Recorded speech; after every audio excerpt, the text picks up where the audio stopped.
Assalamualaikum warahmatullahi wabarakatuh. Bersama dengan Bu Ainun.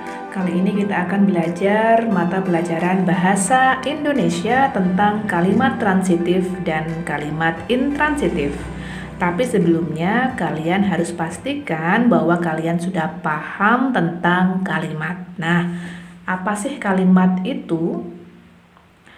Kalimat adalah susunan kata-kata atau gabungan kata-kata. Di sini ada contoh kalimat. Kalimat ini tersusun atas kata adi, kata membaca, kata buku, kata di, dan kata kamar.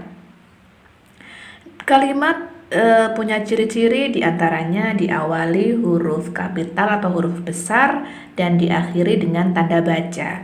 Kebetulan di sini adalah kalimat berita, maka diakhiri dengan tanda baca titik. Kalau kalimat tanya, maka diakhiri dengan tanda tanya. Kalau kalimat perintah, maka diakhiri dengan tanda seru.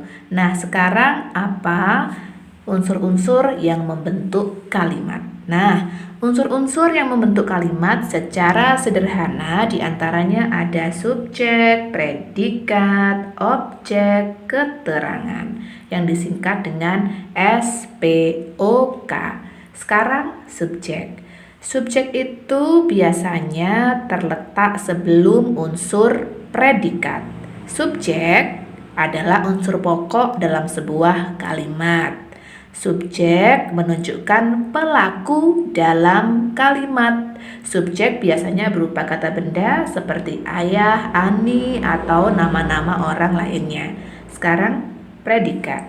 Predikat merupakan unsur yang fungsinya menerangkan yang sedang dilakukan subjek. Biasanya predikat berupa kata kerja, contoh kata kerja bermain, menulis, membaca, dan sebagainya.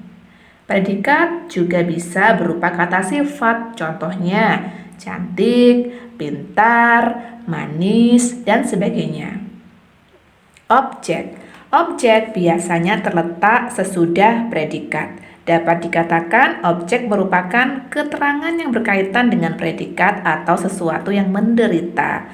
Biasanya objek berupa kata benda seperti buku, pensil, meja, dan sebagainya. Keterangan. Keterangan biasanya terletak di bagian akhir. Keterangan biasanya dijadikan pelengkap dalam kalimat. Ada keterangan waktu, contohnya di siang hari, di malam hari. Ada keterangan tempat, contohnya ke pasar, di sekolah, dan sebagainya. Oke, itu tentang kalimat. Sekarang kita menelaah unsur-unsur dalam kalimat ini. Adi membaca buku di kamar.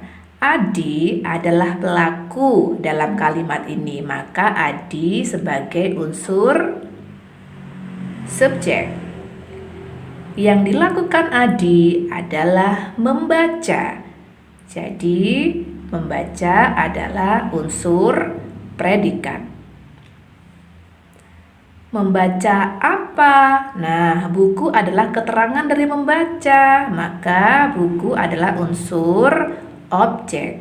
Kemudian di kamar. Di kamar merupakan pelengkap kalimat, maka di kamar adalah unsur keterangan. Nah, ini adalah keterangan tempat.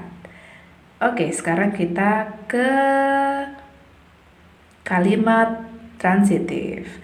Kalimat transitif adalah kalimat yang memerlukan objek. Contoh, Lani memetik. Nah, kalimat ini dikatakan belum sempurna karena menimbulkan pertanyaan, karena akan menjadi aneh. Memetik apa? Nah, berarti kalimat ini masih membutuhkan objek. Sekarang kita telaah bersama-sama unsur dalam kalimat ini. Lani adalah pelaku dalam kalimat, maka Lani sebagai unsur subjek. Apa yang dilakukan Lani?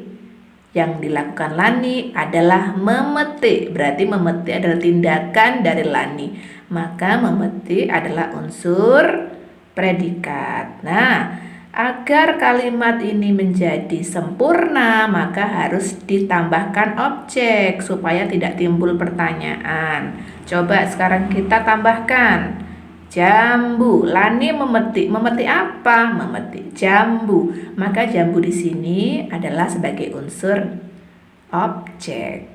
Berikutnya kalimat intransitif.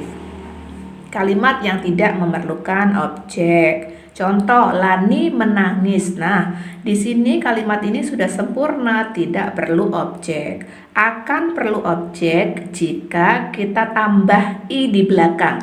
Lani menangisi. Nah, itu berarti butuh objek. Menangisi apa? Tapi kalau cuma Lani menangis itu sudah cukup, tidak perlu objek.